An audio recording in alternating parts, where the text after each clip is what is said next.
Assalamualaikum warahmatullahi wabarakatuh. Halo pemirsa, berjumpa lagi bersama saya Zeda Salim dalam program Catatan Ummah.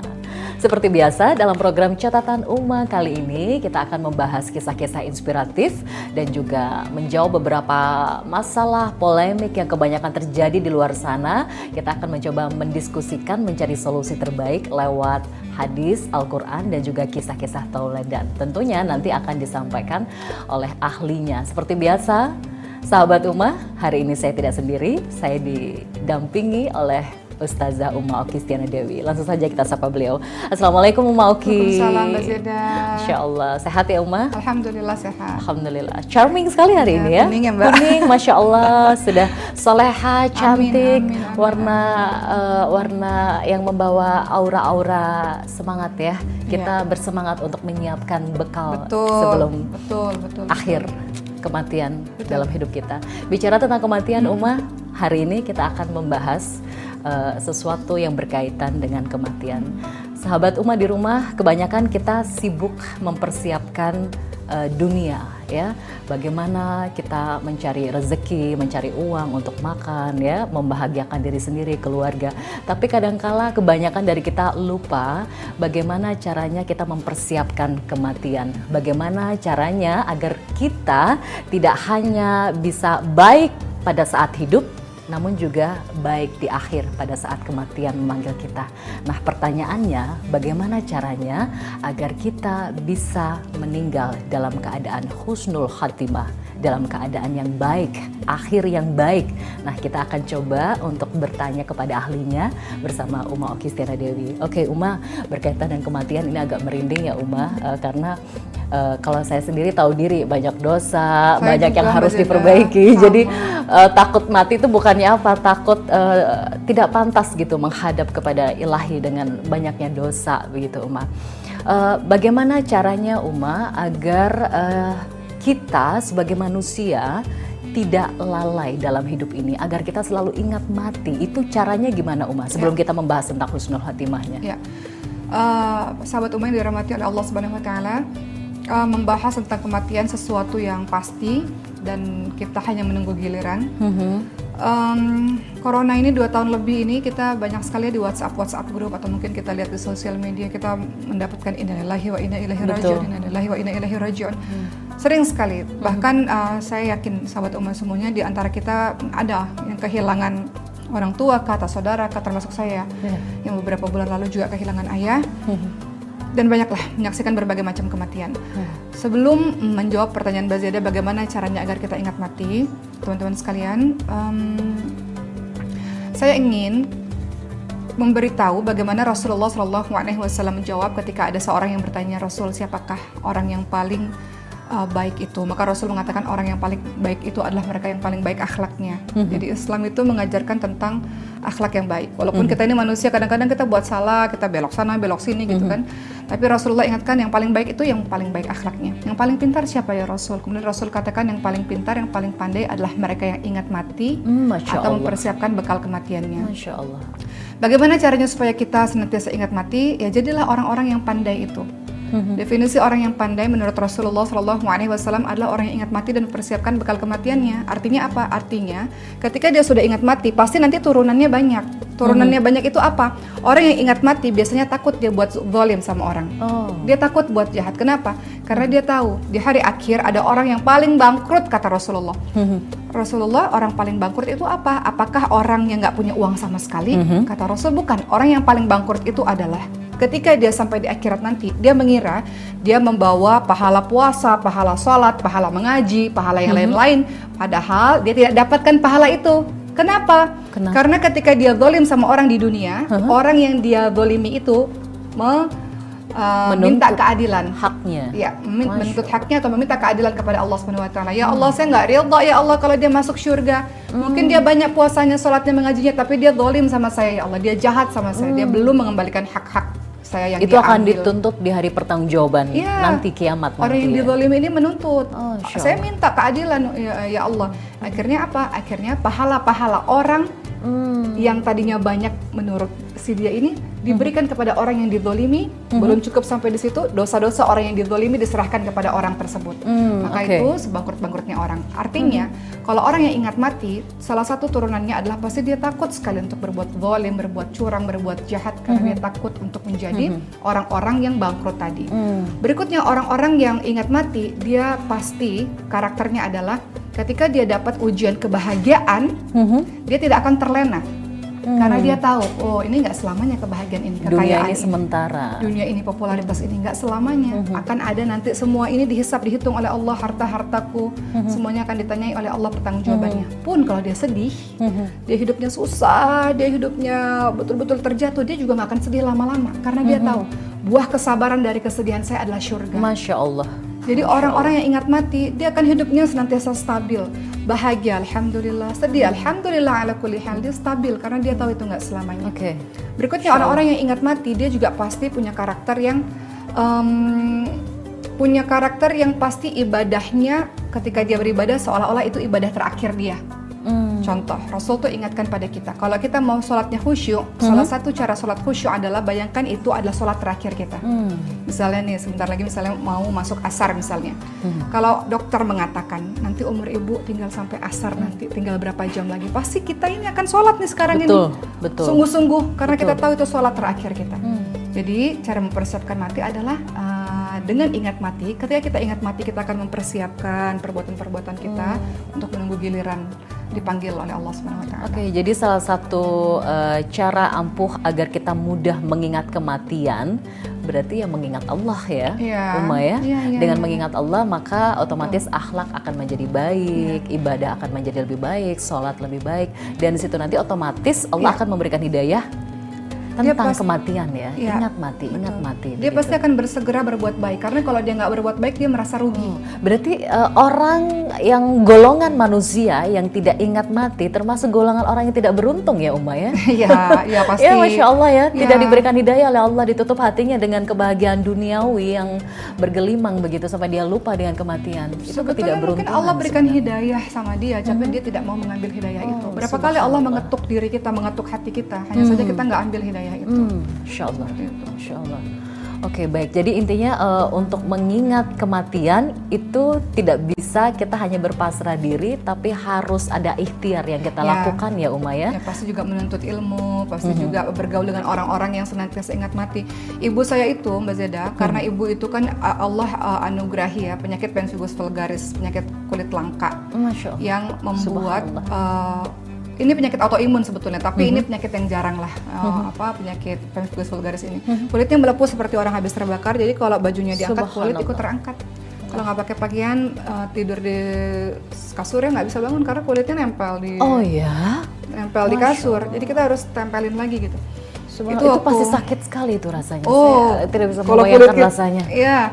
Sejak hari itu 2005 ya. Sejak hari itu ibu saya adalah orang yang selalu ingat mati, dan itu akhirnya kita jadi anak-anaknya jadi seperti itu. Dan cara mengingat mati ibu saya adalah dengan mempersiapkan kain kafan dan kain-kain panjang di lemarinya. Masya Allah. Jadi kata beliau, nanti kalau ada salah satu dari kita yang meninggal dunia, ini bisa diambil, nggak usah repot-repot beli sana beli sini, pinjam sana pinjam sini. Ini tiker-tikernya udah disiapin, ini kain kafannya udah disiapin, dan itu terbukti. Ketika papa meninggal mendadak, papa itu tidur, nggak bangun-bangun kan, meninggal dunia. Akhirnya kita udah nggak repot karena udah persiapan-persiapannya udah ada. Masya Allah.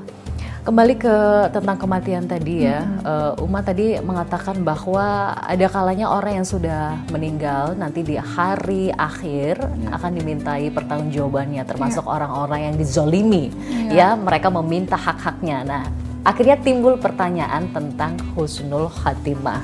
Ya, husnul khatimah ini kan akhir yang baik. Ada beberapa sumber yang mengatakan, orang yang matinya husnul atau meninggalnya husnul khatimah itu pada saat sholat misalnya, pada saat meninggalnya sujud.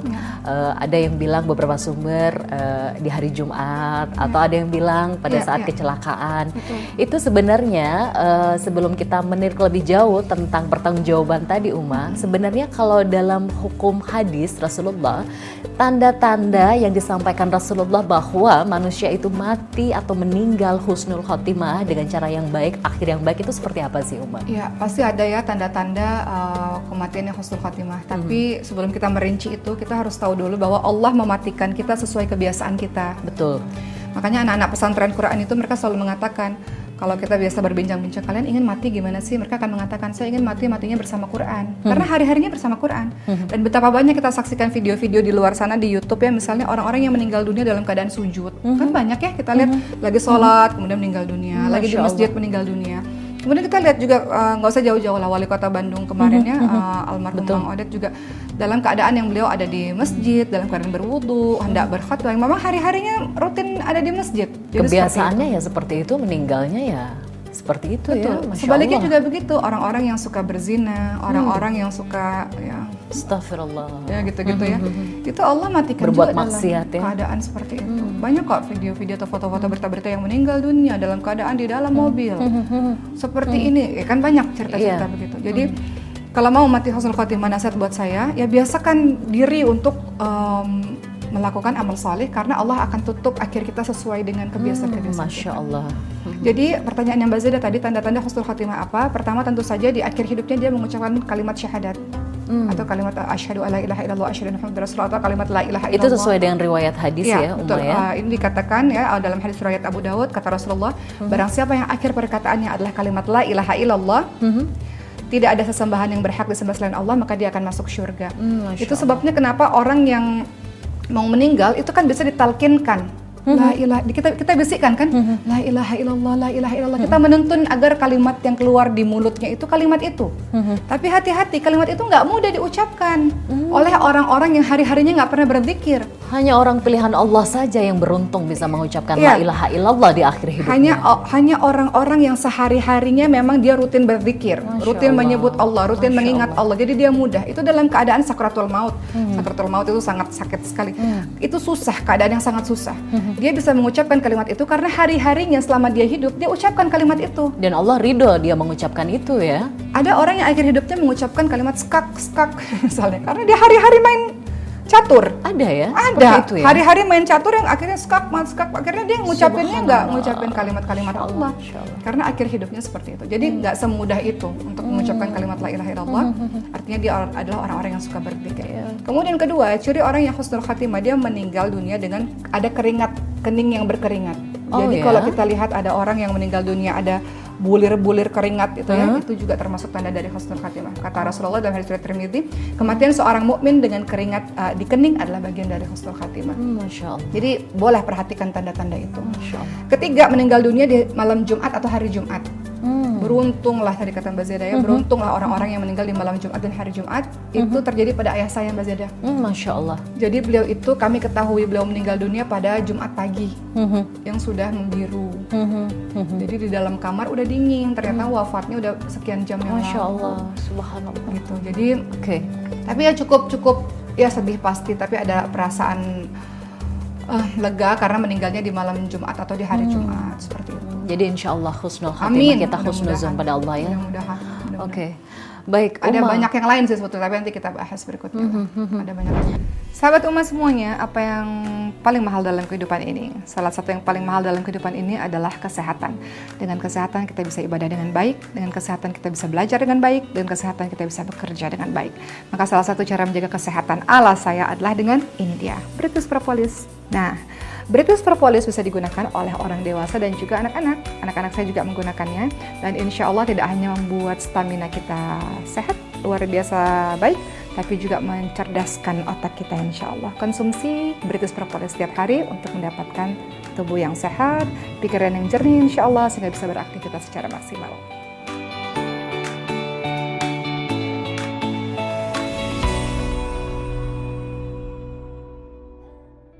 Oke, banyak sekali tanda-tanda kematian yang baik ya, akhir yang baik, husnul khotimah, seperti beberapa tadi yang disampaikan oleh Uma. Salah satunya adalah malam Jumat atau dalam keadaan sujud dan sebagainya.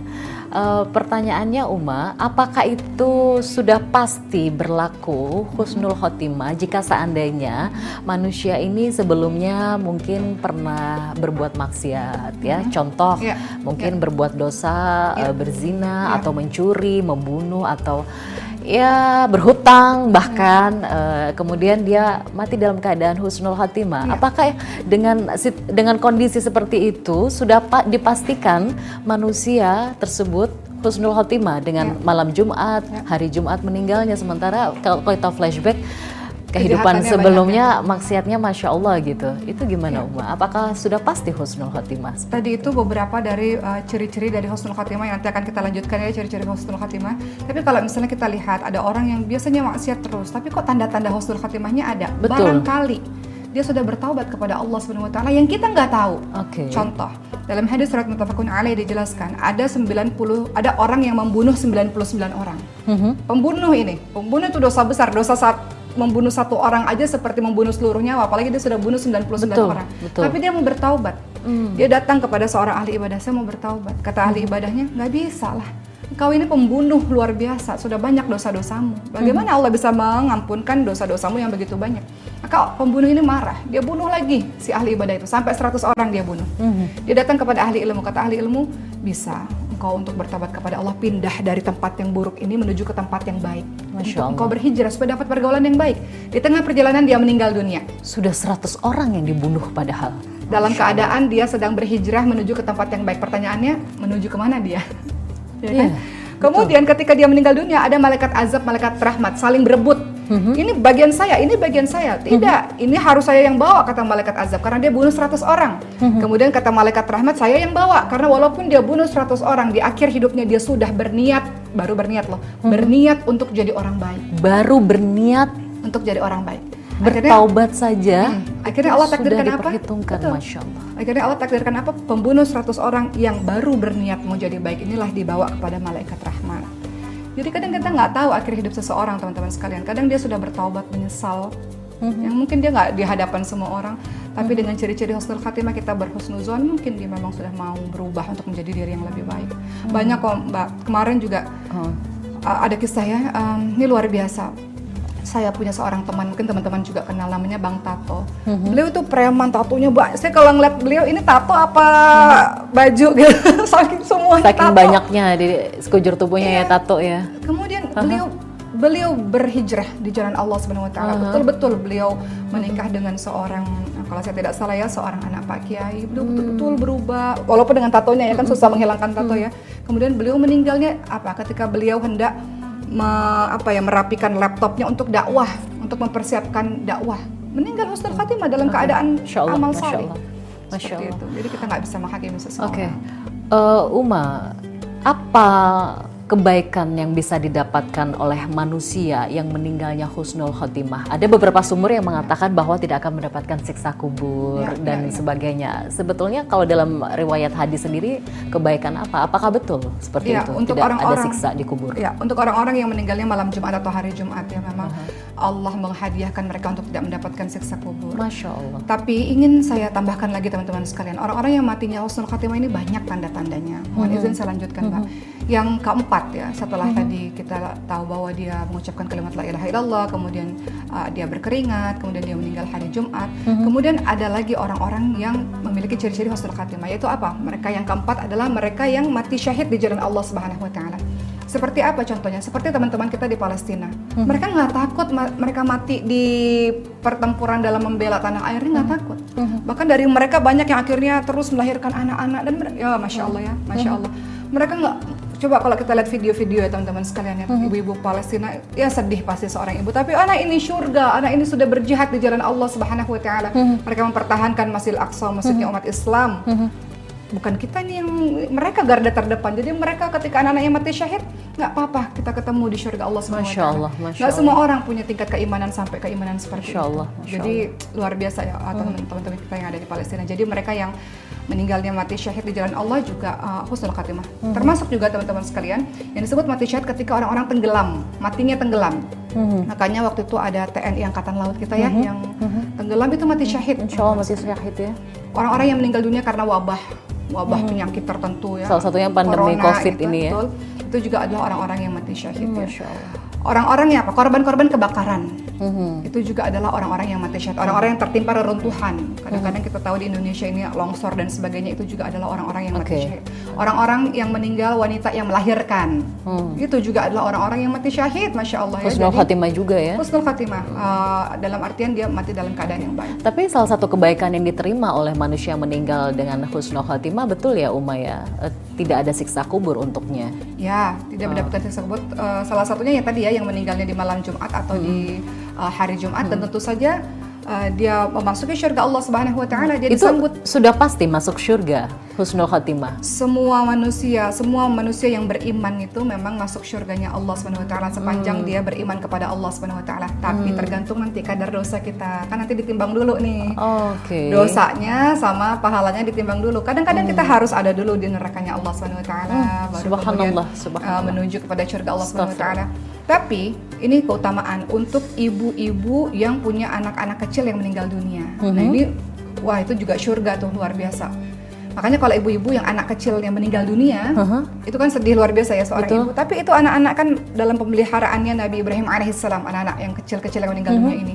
Dan mereka ini ketika sudah masanya nanti ibu mereka sudah kembali kepada Allah, mereka akan tarik-tarik malaikat buka pintunya, saya mau ibu saya masuk ke sini bersama dengan saya.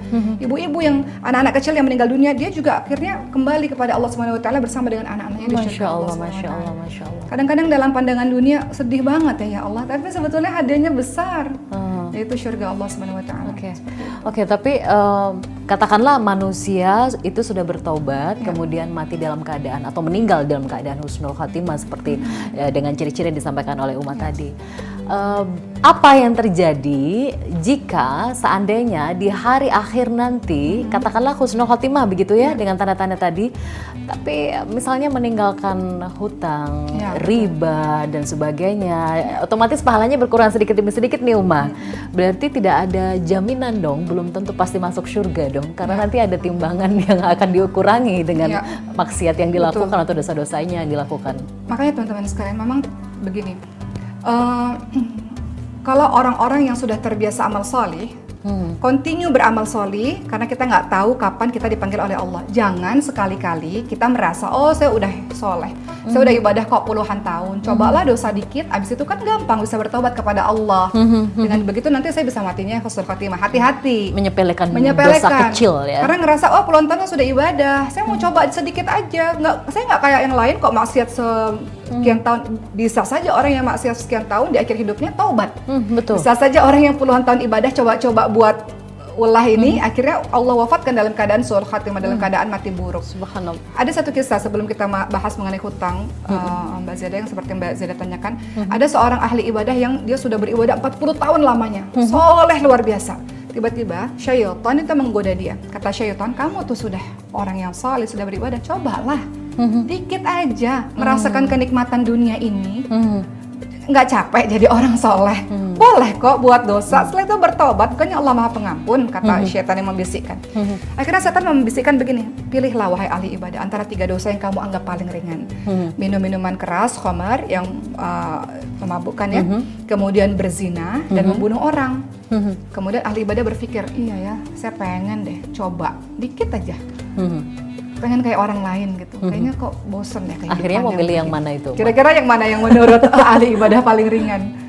Apa aja tadi? Khamar, berzina, membunuh. Berzina, membunuh. Tebakannya kira-kira mau milih yang mana? Menurut Mbak Zeda, orang ini kalau secara logika dosa yang paling ringan otomatis khamar ya, minum ya. Tapi sepertinya gak enak hati ini, ada something nih sepertinya, ada apa di balik itu Uma? Jadi dia mengira juga bahwa dosa yang paling ringan itu adalah minum.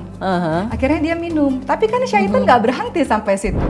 Sahabat Uma semuanya, apa kabar? Semoga semuanya senantiasa sehat. Nah, pada kali ini saya mau sharing tentang ini dia, Scarlett. Scarlett ini adalah body care teman-teman sekalian, terdiri dari body scrub, kemudian ini juga wangi banget, terdiri dari body lotion dan juga ada shower scrub. Pastikan kulit kita senantiasa halus dan yang pastinya harum dengan Scarlett.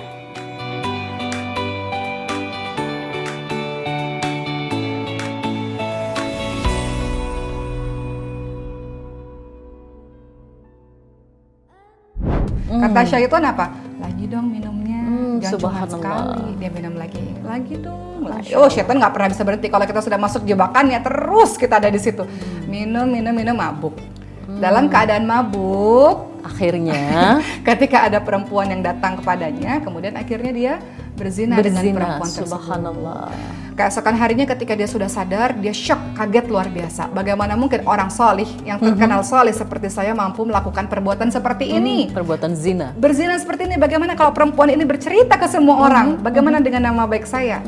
Apa yang dilakukan? Dia bunuh perempuan itu. Subhanallah. Akhirnya melakukan ketiga-tiganya dosanya ya, Masya Allah. Masya Allah. Jadi hati-hati sekali, ini juga nasihat buat saya, hati-hati sekali teman-teman sekalian. Jangan menyepelekan dosa kecil ya Uma ya. Banyak orang-orang juga, ada cerita di Bani Israel, dia itu soleh luar biasa, tapi hanya karena akhir hidupnya dia mengurung kucingnya, kucingnya nggak boleh nggak mau dikasih minum, nggak mau dikasih makan, kucingnya mau berusaha sendiri, dia nggak boleh ditutup pintu, kucing itu kelaparan sampai kucing itu mati. Allah juga tidak meridhoi orang yang seperti itu, yang menyiksa hamba Allah Subhanahu wa Ta'ala. Masya Allah, Masya Allah. Jadi Kisah-kisah yang benar-benar kisah tauladan yang benar-benar menginspirasi ya, karena memang kebanyakan di luar sana banyak menyepelekan dosa-dosa kecil karena merasa itu nanti hukumannya tidak akan besar, ringan, tapi syaitan terus bermain di situ ya Uma. Oke Uma, tadi hutang tadi ya. Iya, hutang dan juga yang ada kaitannya dengan riba itu kan juga berat sekali tuh Uma hukumannya itu. Gimana jika tanda-tandanya husnul khatimah tapi dia punya hutang yang belum lunas ya, ada riba di dalamnya, itu gimana Uma? Hutang ini juga nasihat buat saya teman-teman sekalian. Hutang ini juga sangat mengerikan dalam agama ini. Hutang itu sejatinya untuk membantu ya, membantu orang. Hutang itu boleh untuk membantu orang lain, yang tidak, tentunya tidak rentenir ya, tidak akhirnya jadi hutang itu asal muasalnya adalah membantu, bukan untuk menyengsarakan. Kalau kita sudah bebankan dengan yang lain-lain, jatuhnya jadi bunganya jadi semakin banyak. Betul. Dan sebagainya. Nanti jatuhnya jadi malah menuju kepada riba. Khususnya kepada hutang sendiri teman-teman sekalian. Rasul itu tidak pernah mau mensolatkan orang-orang yang punya hutang. Oh ya? Nggak mau. Jadi ada jenazah yang lewat itu biasanya Rasul sholatkan. Kata Rasul, ini punya hutang nggak? Kalau nggak punya hutang, Rasul sholatkan. Hutang dalam arti apa nih Uma? Hutang budi, hutang uang, harta, atau hutang janji atau gimana? Hutang harta yang dia tidak bayar kepada orang lain ya. Oke. Gitu. Jadi misalnya dia pastinya namanya hutang pasti tidak bayar ya. Jadi Rasulullah SAW tidak suka dengan orang-orang yang, makanya kalau kita meninggal dunia, biasanya kan keluarga tuh mengatakan kalau ada di antara bapak dan ibu yang keluarga saya ini pernah berhutang, datanglah kepada kami, beritahu pada ahli warisnya, ahli keluarganya agar dilunasi oleh ahli warisnya. Kenapa Islam sangat memandang penting perkara hutang itu teman-teman sekalian? Karena barang siapa ya yang melakukan hutang itu tadi dan kemudian dia tidak mampu membayarnya, itu ruhnya terkatung-katung. Apa itu apa makna ruhnya terkatung-katung? Nggak tahu, nggak mau ditaruh di mana orang ini. Maka harus cepat dilunasi hutangnya. Nggak tahu taruh di surga, nggak tahu taruh di neraka, masih terkatung-katung ruhnya. Oleh karena itu biasanya orang-orang yang punya hutang dia datang ke mimpi si keluarganya. Pernah terjadi di zamannya Rasul, ada seorang sahabat ya, ada seorang sahabat yang datang ke mimpi keluarganya. Dia ngasih tahu, saya ini punya hutang atau punya barang juga yang belum dikembalikan kepada yang lain. Itu letaknya ada di situ tuh, kamu bayar ya. Gitu. Jadi itu yang akhirnya membantu. Afwan ya Uma ya, itu apakah juga dalam arti ruh yang terkatung-katung itu tadi ya, hutangnya belum lunas, apakah itu juga berlaku untuk manusia yang matinya atau meninggalnya husnul khotimah sesuai dengan tanda-tandanya yang baik tadi, malam Jumat? Apakah tetap ruhnya terkatung-katung seperti itu? Wallahu a'lam bahwa tanda-tanda husnul khotimah adalah pemberian dari Allah Subhanahu wa Ta'ala. Wallahu a'lam. Mungkin saja Allah tidak berikan tanda-tanda husnul khotimah itu karena ada hutang seperti itu. Jadi ini rahasia Allah ya, kita nggak pernah tahu akhir kehidupan seseorang. Tapi yang menjadi pelajaran di sini adalah mereka yang berhutang, tolong hutang itu dicatat dan diketahui oleh keluarga. Karena sewaktu-waktu kita meninggal dunia, keluarga itu bisa melunasi. Betul. Makanya banyak teman-teman saya yang memang ketika hutang itu dicatat. Saya juga begitu sebenarnya Mbak Zeda. Jadi ketika saya mau melahirkan, terus saya bilang, ini amanah-amanah yang belum saya tunaikan. Kalau terjadi apa-apa pada saya, tolong ditunaikan. Amanah-amanah ini tolong segera ditunaikan. Agar tidak punya hutang ya. Betul. Masya Allah. Orang yang mati syahid juga begitu. Orang mati syahid kan masuk surga. Tapi orang mati syahid ketika dia masih ada hutang, maka dia tidak bisa langsung masuk surga begitu Masya saja. Allah. Seperti itu. Semuanya kembali ke Allah ya. Ya. Kuasa Allah semuanya. Baik terakhir mungkin bisa diberikan catatan tentang amalan-amalan apa saja yang bisa kita lakukan agar kita meninggal dalam keadaan husnul khotimah. Ya.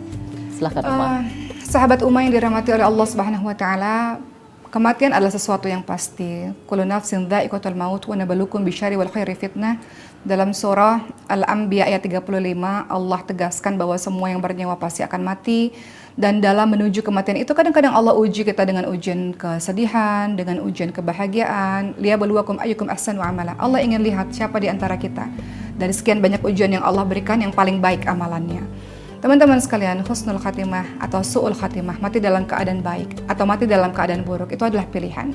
Dan itu akan terjadi tergantung dari kebiasaan-kebiasaan selama kita diberikan kesempatan hidup oleh Allah Subhanahu wa taala. Orang-orang yang cerdas adalah orang-orang yang ingat mati. Artinya, salah satu yang dia lakukan adalah apapun peluang di depan mata untuk beramal soleh, dia akan kejar, dia akan ambil, dia akan berlomba-lomba. Makanya Allah katakan fastabiqul khairat, berlomba-lomba dalam kebaikan. Berlomba-lomba kita menuju kepada Allah Subhanahu wa taala dengan keadaan yang husnul khatimah. Kita semua berharap insya Allah dengan amal saleh kita menghantarkan kita pada akhir kehidupan yang baik, dan dalam akhir kehidupan kita Allah panggil kita dengan kalimat ya ayatuhan nafsul mutmainnah irji'i ila rabbiki radiyatan mardiyah fadkhuli fi ibadi wadkhuli jannati. Kita ingin akhir hidup kita dipanggil dengan kalimat wahai jiwa-jiwa yang tenang, kembalilah kepada Allah dengan hati yang ridha dan diridhai oleh Allah Subhanahu wa taala. Masuklah ke dalam golongan hamba Allah, masuklah ke dalam syurganya Allah Subhanahu wa taala. Mudah-mudahan hari ini menjadi momentum kita untuk senantiasa ingat lagi bahwa kematian itu sangat dekat pada diri kita insyaallah. Masya Allah. Jadi salah satu amalan yang bisa dilakukan agar kita meninggal dalam keadaan husnul khotimah adalah akhlak yang baik ya ya. Jangan pernah tinggalkan sholat ya, lakukan kebiasaan-kebiasaan baik ya, agar akhirnya